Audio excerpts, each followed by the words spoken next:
Bonjour à tous, nous sommes le lundi 20 avril et nous arrivons à un moment de notre histoire où tout peut basculer.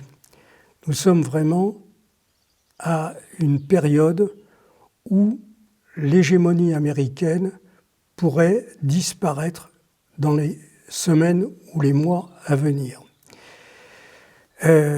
Avant d'aborder le sujet que j'ai préparé la semaine dernière pour faire cette vidéo, je voudrais vous donner quelques informations donc à propos du Moyen-Orient. C'est une région que je connais assez bien, puisque dans les années 90, j'avais conçu un procédé de fabrication qui était unique au monde pour produire des tubes pour transporter le pétrole à très haute pression, ce qui est le cas sur les champs de pétrole.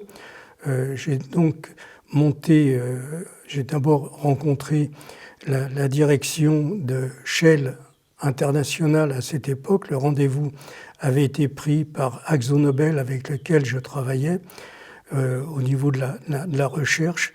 Et donc, ces gens-là, Shell International, étaient très intéressés par ce produit que j'étais en mesure de fabriquer pour la bonne et simple raison qu'ils étaient en Oman confrontés à des problèmes de corrosion très importants.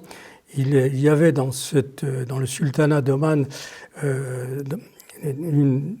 un grand nombre de petits puits de pétrole et il se produisait plus de 1000 fuites par an avec des conséquences assez significatives puisque ce type de pétrole qui est extrêmement corrosif arrivait à percer des tubes en acier en l'espace de 2 à 4 mois.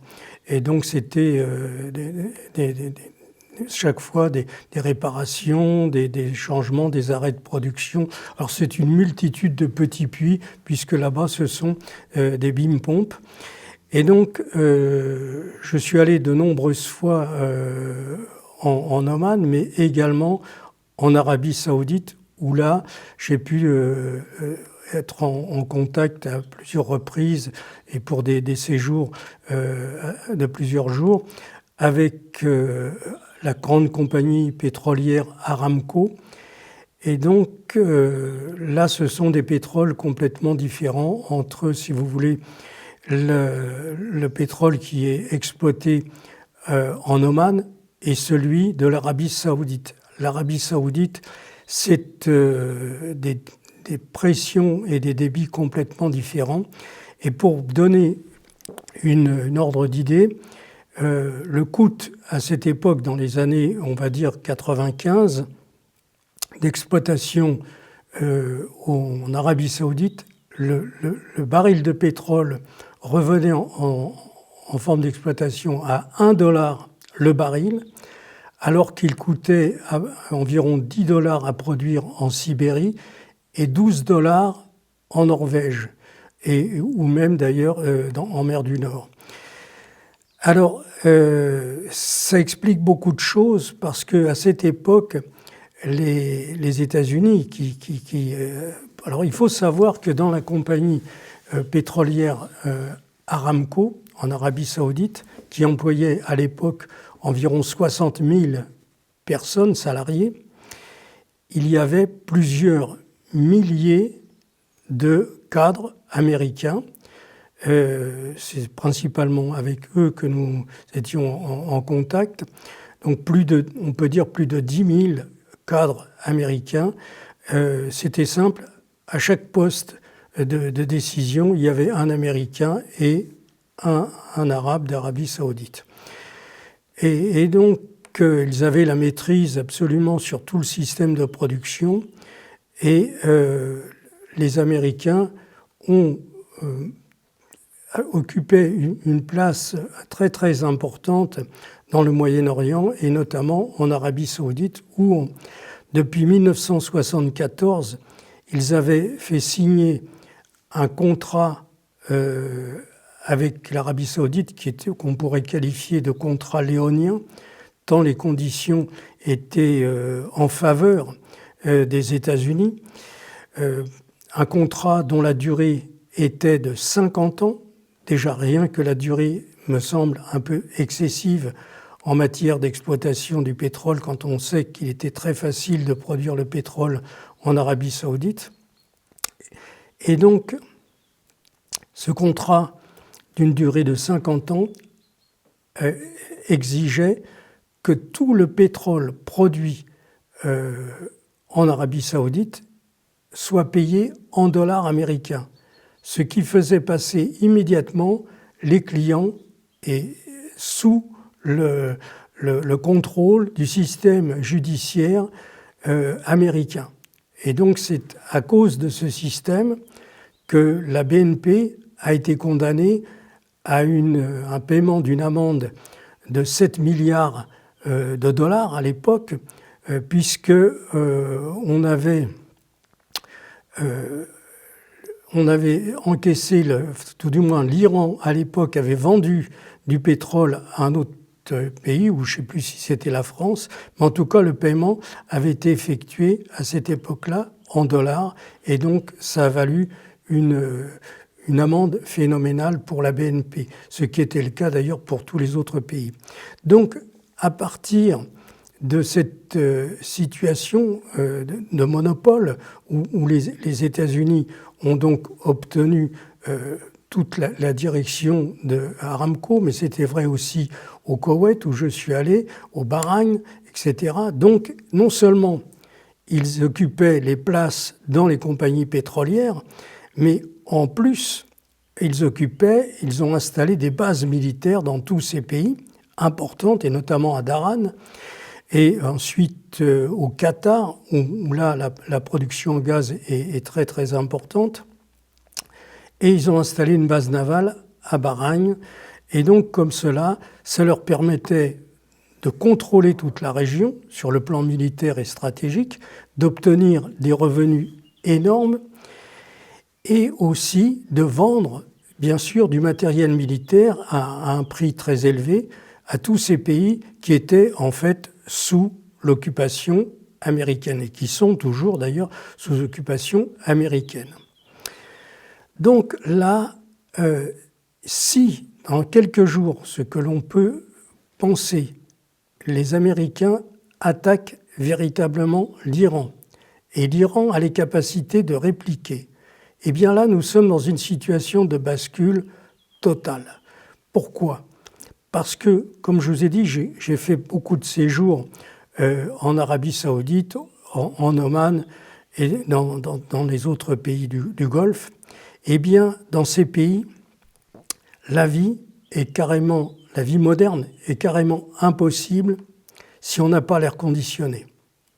Donc, l'air conditionné permet de travailler dans les bureaux, permet d'accueillir des clients à l'hôtel, parce que autrement, si on n'a pas l'air conditionné, eh bien ce sont des températures 8 mois sur 12 qui oscillent entre 40 et 49 degrés à l'ombre. Et donc, en dehors des voitures où on a l'air conditionné dans la voiture, si vous n'avez pas l'air conditionné dans les immeubles, dans les gratte-ciel ou dans les bureaux, les conditions de travail il faut revenir, en fait, comme vivaient les gens en Arabie saoudite il y a un siècle, c'est-à-dire on vit avec des tentes, avec très très peu de travail et on vit d'une façon complètement différente. Alors pourquoi cette vie moderne pourrait cesser ? Eh bien si, comme l'a menacé Trump, il décide de détruire toute la production d'électricité en Iran et éventuellement même les installations de désalinisation en Iran, l'Iran répliquera par la destruction de toutes les stations de pétrole qu'il y a au Moyen-Orient, les stations de désalinisation, et surtout pourrait détruire la production d'électricité qui est très vulnérable, très facile à détruire avec des missiles balistiques ou des missiles cruise. Donc là, si telle serait la situation dans quelques jours, eh bien, la destruction de toutes ces installations aurait des conséquences pour nous en Europe, puisque là, il faudra 3 à 5 ans pour reconstruire tout ça, et pendant ce temps-là, il y aura un manque de production de pétrole dans le monde qui sera de l'ordre de 20%, et donc les prix augmenteront, et parce que la consommation de pétrole va continuer à augmenter, et donc on aurait des problèmes énormes même en Europe. Mais surtout, ce qui va avoir comme conséquence, c'est que si vous n'avez plus d'électricité, comme je l'ai dit tout à l'heure, la vie moderne devient impossible en Arabie Saoudite, à Riyad notamment, ou au Koweït, où là, même avec les systèmes d'air conditionné, il y a des périodes de l'année où les enfants, on ne peut pas les envoyer à l'école parce que la température dépasse 50 degrés à l'ombre. Vous voyez ? Donc, il faut donc s'attendre, s'il y avait une destruction totale de la production d'électricité dans ces pays du Golfe, à ce qu'il y ait un très grand nombre de personnes qui vont fuir ces pays.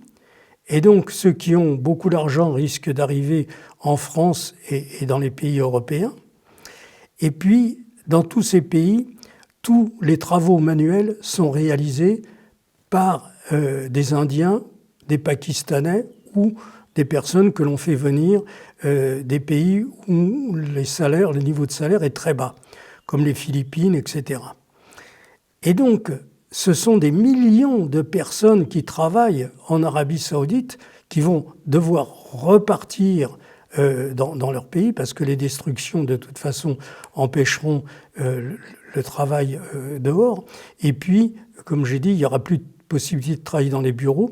Et donc, ce sera un basculement. Mais surtout, ce qui risque de se passer, c'est la perte de pouvoir dans la région des États-Unis, parce que ces revenus qu'ils ont tirés pendant plus de 80 ans du Moyen-Orient leur ont permis de générer du déficit et d'avoir, de régner en maître sur ces pays qui sont des pays très importants vis-à-vis de la nouvelle route de la soie que veut faire la Chine et le commerce entre la Chine, la Russie et l'Europe.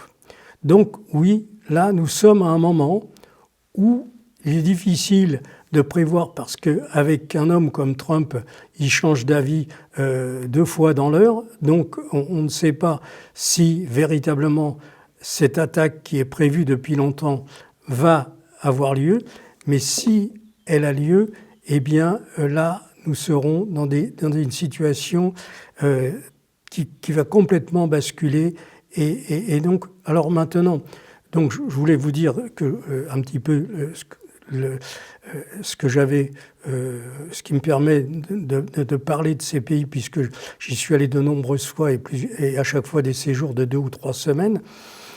Et donc, on va passer au sujet du jour que j'ai préparé un petit peu avant d'avoir des nouvelles ce week-end, où là, la situation risque d'aller vers une guerre totale. Jusqu'à présent, ça n'était pas le cas. Et donc, je vais aborder le sujet que je vais préparer. Donc, à la suite du cessez-le-feu entre les États-Unis et l'Iran, puis le cessez-le-feu de 4 jours entre Israël et le Liban, nous sommes dans une période d'incertitude où la guerre peut reprendre entre les parties et donner place à des négociations. On sait que négocier avec Israël ou avec le gouvernement de Trump ne sert à rien, puisqu'aucun engagement n'est tenu, et pire, les négociateurs risquent leur vie à vouloir engager un dialogue. L'Iran a eu tort de cesser la guerre alors qu'il prenait un avantage évident et important. Mais dans cette situation où l'Iran a besoin des informations par satellite en temps réel et a besoin des satellites de guidage fournis par la Chine, les Iraniens sont obligés de tenir compte des demandes de la part du gouvernement chinois et du gouvernement russe. L'agenda des gouvernements chinois et russes a manifestement obligé les Iraniens à lever le pied alors qu'ils étaient en mesure de détruire la plupart des bases américaines au Moyen-Orient et en mesure de détruire l'État d'Israël avec des missiles conventionnels. À mon avis, la Russie et la Chine attendent d'être certains de pouvoir écraser les États-Unis avant de déclencher la guerre contre les États-Unis. Apparemment, ils ne sont pas prêts, bien que probablement ils pensent que cette confrontation est inévitable. Alors, s'ils estiment que leur avancée technologique est insuffisante actuellement, ils demanderont à l'Iran ou ils demandent à l'Iran de patienter. Les Iraniens ne peuvent pas se passer des satellites russes et chinois et donc ils acceptent de faire la guerre par épisode. Ils acceptent de prendre des coups en premier, puis de limiter l'ampleur de leur contre-attaque. Maintenant, les Russes et les Chinois ont aussi compris que l'Iran, avec ses installations phénoménales creusées dans les montagnes et le nombre impressionnant de missiles fabriqués par l'Iran depuis 10 ans, a les moyens militaires pour faire partir les Américains du Moyen-Orient. L'Iran a les moyens de chasser les Américains de toutes les bases militaires qu'ils occupent au Moyen-Orient. Et là, ce sera un basculement dans l'organisation économique et militaire du monde. Les revenus des pétrodollars ont permis aux États-Unis de creuser leur déficit pendant plusieurs décennies. En 1974, les États-Unis ont obtenu la signature d'un contrat d'une durée de 50 ans auprès de la famille royale d'Arabie saoudite. Contrat dans lequel l'Arabie saoudite avait l'obligation pendant toute la durée du contrat de vendre la totalité de son pétrole en dollars américains. À ce contrat s'ajoutaient d'autres obligations, dont celle d'accueillir les bases militaires américaines et l'obligation d'accueillir au sein des compagnies pétrolières, dont la compagnie Aramco, des milliers de techniciens et ingénieurs américains qui, depuis des décennies, sont aux manettes de cette énorme compagnie pétrolière installée en Arabie saoudite. Il faut dire que l'exploitation du pétrole en Arabie saoudite est en partie différente de l'exploitation faite dans beaucoup d'autres pays. Les gisements contenus dans le sous-sol de l'Arabie saoudite permettent de diminuer les coûts de production de façon très importante et de réaliser des bénéfices énormes par rapport à d'autres gisements situés dans d'autres pays. Le coût d'exploitation dans les années 1990 était de 1 $ le baril en Arabie saoudite contre 10 $ dans beaucoup d'autres pays, dont la Russie. Alors oui, les États-Unis se sont régalés pendant plus de 50 ans au Moyen-Orient, qui a été en quelque sorte la vache à lait des États-Unis pendant toutes ces décennies. Pour protéger leurs sources de profit, les États-Unis ont installé des bases militaires et pour augmenter leurs bénéfices, ont vendu des quantités d'armes à tous ces pays. Aujourd'hui, l'Iran est en mesure d'exiger le démantèlement de ces bases et le départ des militaires américains de la région. Les Iraniens ont déjà détruit en partie plusieurs de ces bases et les militaires américains installés dans la base navale de Bahreïn ont quitté précipitamment cette base pour retourner à Norfolk aux États-Unis.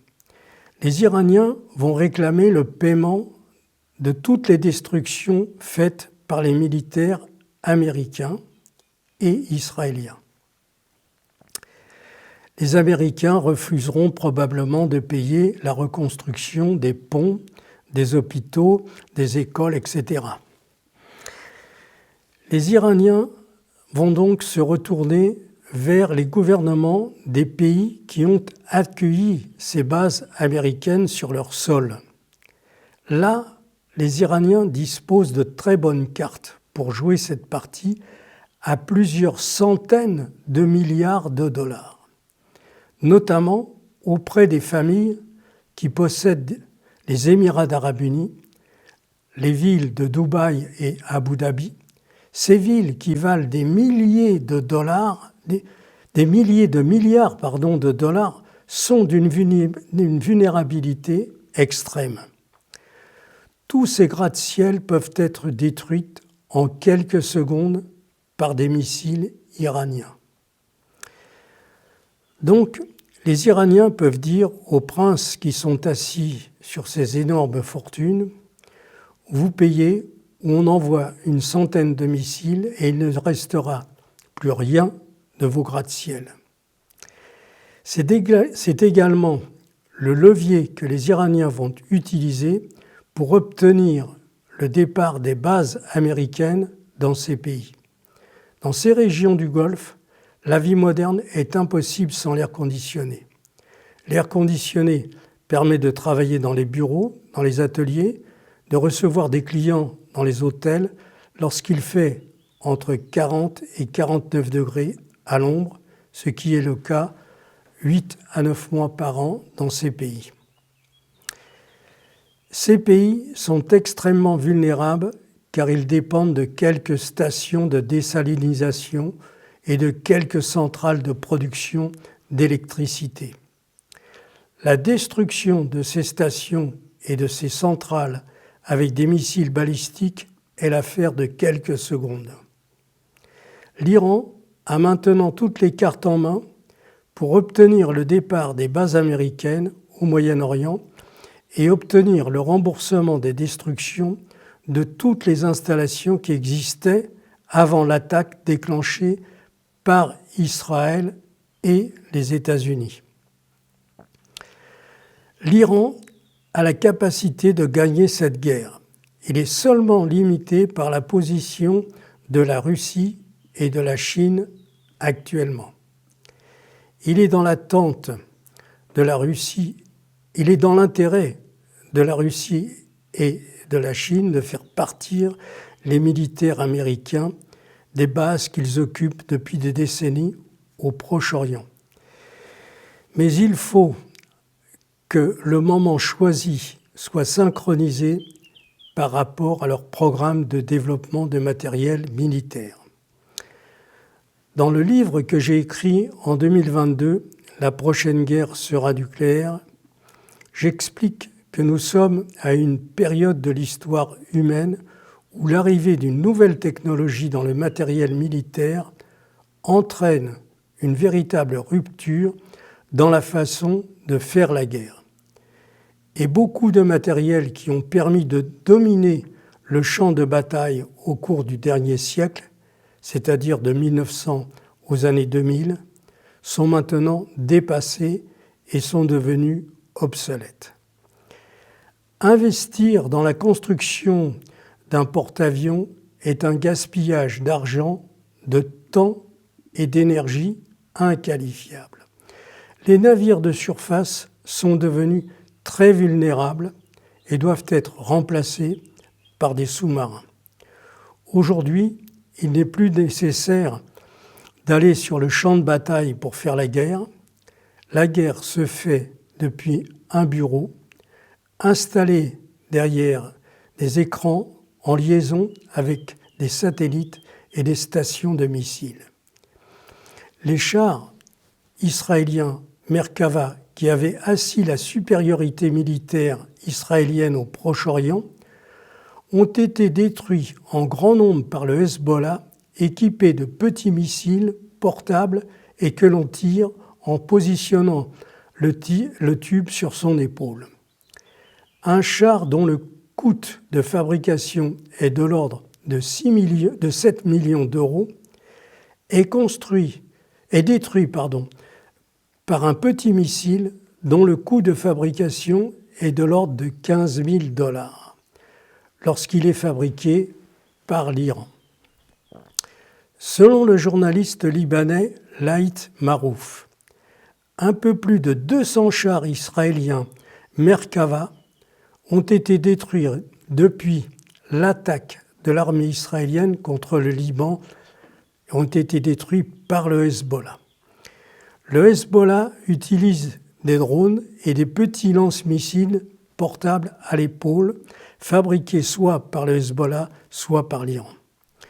Nous sommes arrivés à un moment où l'équilibre des forces peut basculer au Proche et au Moyen-Orient. Ce basculement pourrait entraîner la disparition de l'État d'Israël, mais là, la guerre pourrait dépasser la région du Proche-Orient et du Moyen-Orient. La situation va évoluer au Proche et au Moyen-Orient et est tout près de basculer dans les jours ou les semaines à venir. Nous analyserons l'évolution de cette situation dans laquelle les États-Unis risquent de perdre leur position économique qu'ils occupent depuis plus de 80 ans. Nous arrivons dans une période de l'histoire où tout peut basculer. Donc, nous reparlerons certainement de cette situation lors de la prochaine vidéo. Je vous invite à demander à vos amis de s'abonner à ma petite chaîne. Je pense que je serai en mesure de donner des informations intéressantes dans quelques semaines, et certainement, vraisemblablement, dès la prochaine vidéo. Donc, à très bientôt et bonne journée.